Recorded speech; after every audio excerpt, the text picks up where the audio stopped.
Today at Mullin Machinery, we have a Hardinge model TFB. It's like the HLVH, but without a gearbox for threading.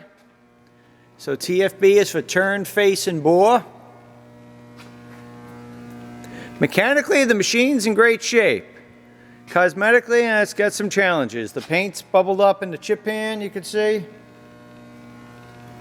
I don't know whether somebody painted over, which is possible, or what. There was so there was some moisture, something had leaked on the machine before I could move it. Well, for a while before I moved it. So there was a little rust in the pan we cleaned out. So you'll see around the paint did bubble up in parts of the pan. And yes, it does look like someone must have painted over it. The coolant pump is disconnected, and I don't know if that's locked up or not, but I would not count on that coolant pump working. But they tend to make a mess anyway. Hardinge 6-inch 3-jaw chuck with reversing top jaws. The ways are in great shape. There is some discoloration. I mean, minor, very, very light, I guess, pit from rust, but very light. It's really just discoloration. There's no lines, grooves, or anything, so that's not wear. The screws are still nice and tight. Gotta figure out how this thing works, but it had a digital readout on it. When it was working before I moved it, and then we got it here, it stopped working. I set it down somewhere and haven't found it yet. So it's in the shop here, but I can't guarantee that that works. But Adjust-Tru, Hardinge buck, 6-inch Adjust-Tru, 3-jaw chuck. This looks like an Aloris AXA Toolpost. One gang holder. There's the chuck key. There's your motor chart for the feed. There's your high and low on there. Has the backsplash. We got to clean this light rust from on the bars, but it does have the flip down. This particular model has the contactors mounted on the back. From what I understand, that was common with government facilities. You don't see it in too many other places. Normally they're mounted on the headstock end. And I guess I never remembered to open the cabinet till today. There are some collets in here. They will need a cleaning. I mean, they're very dirty. One or two of them have a decent amount of rust. That's very rusty, but most of them are not. Most of them are just dirty. Little WD-40, hitting them on the wire wheel, they'd be pretty good. It's just a dry plate there. Let's run the machine for you. The machine is wired for 440 volt only because it's a 2-speed motor, so you can't flip that to 220. You'd have to use a transformer if that is not the right voltage for you.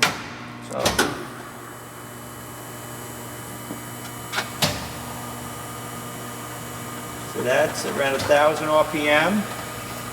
It's nice and quiet.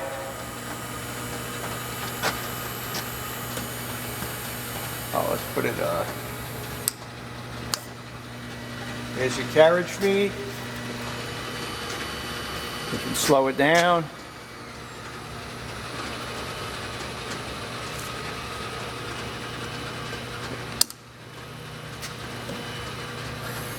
There's feed in the opposite direction. There's your cross feed.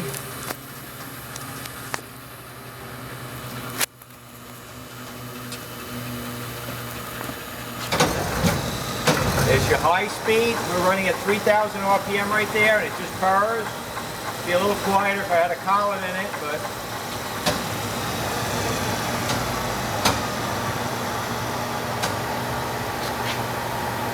the machine runs great. The only thing we have to look at is the brake. Either the cork on the brake is either dried out and gone, or it is out of adjustment. So it's not coming to an instant stop, but that's just a matter of either adjusting the gap or changing the cork.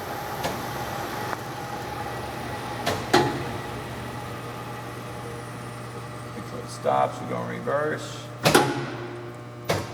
Oh, it's reverse. Have to check whether this is a taper lock or a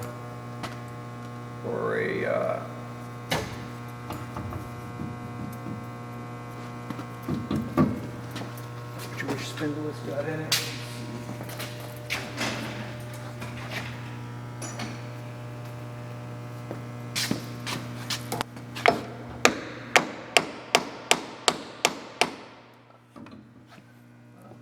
I'll knock that off later. There you have it. Good condition mechanically machine. I mean, this paint isn't terrible, but the chip paint area could use a little touching up on. Like I said, the coolant pump is disconnected. I haven't looked to see if it's locked up or anything. There is coolant in there, so it's probably not locked up, but it's definitely disconnected. And the digital readout, like I said, we'll find the counter. It's here somewhere. It worked when I bought it, but when I brought it in, for some reason it was acting up, and I got frustrated and took it off. So you can check this out on our website, mullinmachinery.com. That's MULLIN machinery.com for all your tool room and fabricating needs.